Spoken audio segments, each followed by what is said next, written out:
Per day तुम target बनाओ, per day, कि मैं पर डे 30 क्वेश्चंस करूंगा, 30 क्वेश्चंस पर डे। इससे ज्यादा देखो, कभी भी काम करना धीरे धीरे शुरुआत करना, तुम मन का शिकार मत होना। मन जब कोई काम शुरू करता है ना तो बहुत एक्साइटमेंट में होता कि पहले दिन मैं 200 क्वेश्चन करूंगा। चलो कर तो लोगे, दूसरे दिन भी कर लोगे, फिर चौथे दिन अगले 4 महीने के लिए किताब नहीं उठाओगे। आराम से तैयारी करने आए हो, कुछ फॉर्मूले मुझसे सीख लो, आराम से धीरे धीरे। अगर 2 रोटी खाने के आदी हो 5 साल से, और फिर एक दिन तुमने बैठ के 15 खा ली, तो तुम गए। और जैसे ये बेली है ना, ऐसे ये भी बेली है, ये भी पेट ही है। यहां प्रोटीन, विटामिन सब होता है, बनता है, यहां पे समझदारी बनती है, उत्साह बनता है, ये भी बनाता ही है। ये भी पेट ही है, यहां भी हजम ही होता है। और ये चेक कर लो कि तुम्हारा यहां का हाजमा कैसा है।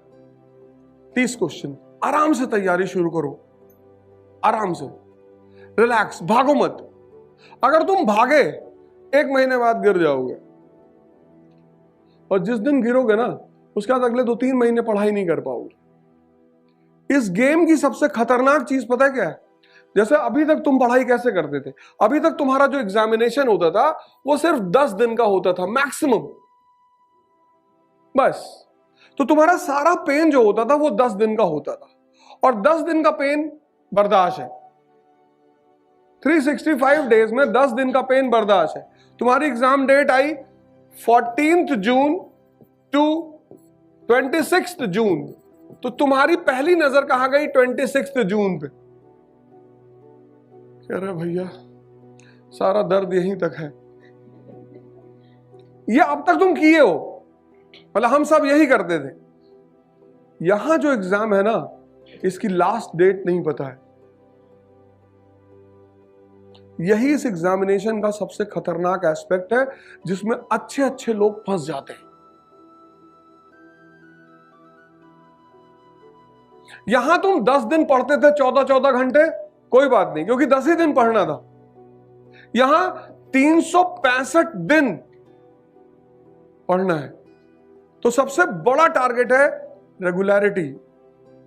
और अगर तुमने लिमिट से ज्यादा पढ़ा, मतलब तुम्हारी लिमिट है 5 घंटा पढ़ने की, तो 5 पढ़ो, 5। और लिमिट बढ़ाई जाती है। तो तुम पहले दिन वॉक करने गए, 2 किलोमीटर वॉक किए, 10 दिन बाद 4।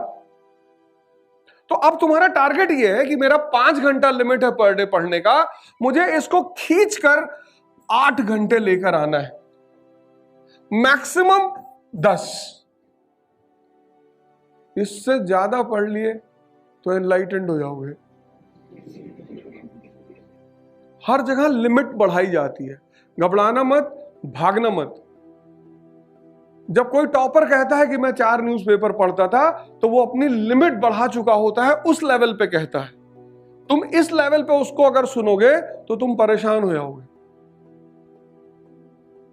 अब फेल्प्स अगर उसके साथ तुम स्विमिंग में कंपैरिजन करने लगो तो तुम गए।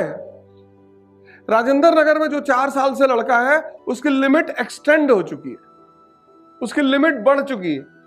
तो जब वो तुमसे कहेगा कि अरे यार तुम एक दिन से फंडामेंटल राइट का चैप्टर पढ़ रहे हो, ऐसे तो तुम्हारा कभी नहीं होगा, तुम टेंशन मत लेना, क्योंकि तुमको पता होगा कि तुम अपना लिमिट बढ़ा रहे हो। यहां जो लड़का इंटरव्यू दिया हुआ बैठा हुआ है, उसकी लिमिट बढ़ी हुई है, तुम्हें अभी बढ़ानी है। न्यू कमर के साथ कुछ चैलेंजेस होते हैं, उन चैलेंजेस को उनको समझना चाहिए। और पहला चैलेंज होता है कि कंसिस्टेंसी बनानी है। तो कंसिस्टेंसी में अब तुम मान लो 10 घंटे 10 दिन पढ़े, और फिर 20 दिन तुम गायब हो गए, और तुम 30 घंटे 5 दिन पढ़े, 5 घंटे 30 दिन पढ़े। तुम 10 घंटे 10 दिन पढ़े और 20 दिन गायब। इसने रिजेक्ट कर दिया ना कि भैया आप नहीं ले पाएंगे, खत्म। तो पूरे महीने की तुम्हारी पढ़ाई कितनी हुई?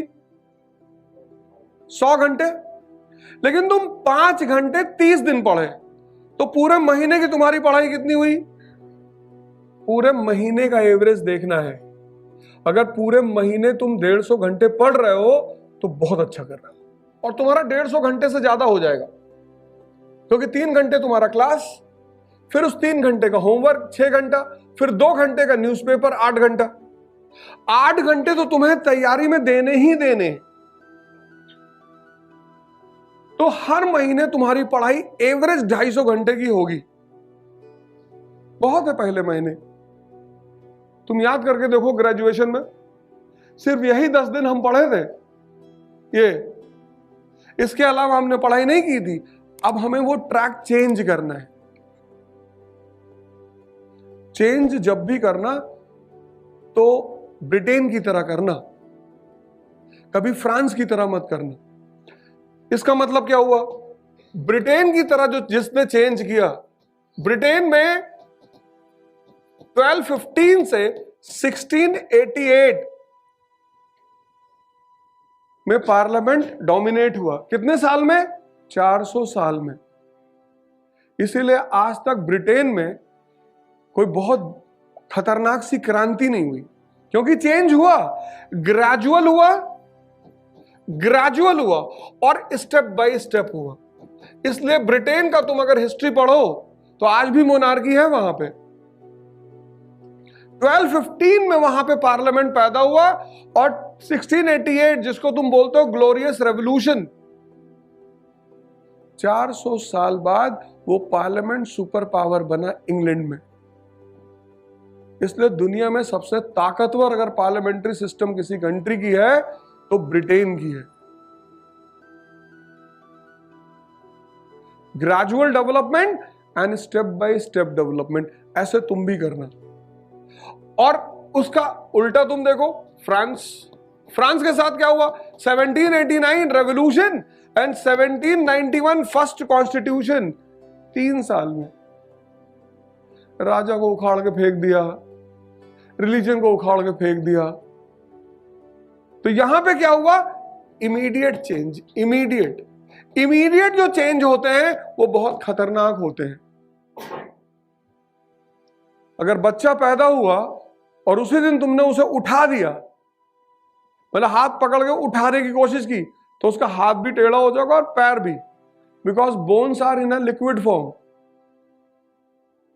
उसको 6 महीना लगेगा उलटने पलटने में, और कम से कम 1 साल लगेगा क्रॉल करने में, और 1 साल से ज्यादा लगेगा खड़े होकर चलने में। बस यही हाल आज इंडिया, हम इस रास्ते पे बढ़ रहे हैं। इस रास्ते पे इंडिया ग्रेजुअल चेंज की तरफ बढ़ रही है। इसलिए लग रहा है कि सब कुछ गड़बड़ है, क्योंकि ग्रेजुअल है और स्टेप बाय स्टेप है। लेकिन चाइना फोर्स चेंज्ड है, फोर्स्ड डेमोक्रेसी है, फोर्स्ड सोसाइटी है। इसलिए हमारी स्थिति बहुत अच्छी है। हम दिख तो रहे हैं बर्बाद हो रहे हैं, लेकिन अंदर से हम उतने स्ट्रांग भी हो रहे हैं। तो जब भी जीवन में चेंज करना तो ब्रिटेन की तरह करना, आराम से। पहले दिन बाबा रामदेव को सुन लिए कि कपालभाति करने से चमक आती है और यौवन आता है, तो 40 मिनट लगातार कर लिए। पहले दिन किडनी पलट गई, आईसीयू में पहुंच गए। तो पहले दिन जब करना तो 5 मिनट करना, फिर उसको बढ़ाना है। ये हर न्यू कमर को ये सब बातें पता होनी चाहिए। Unacademy. Let's crack it.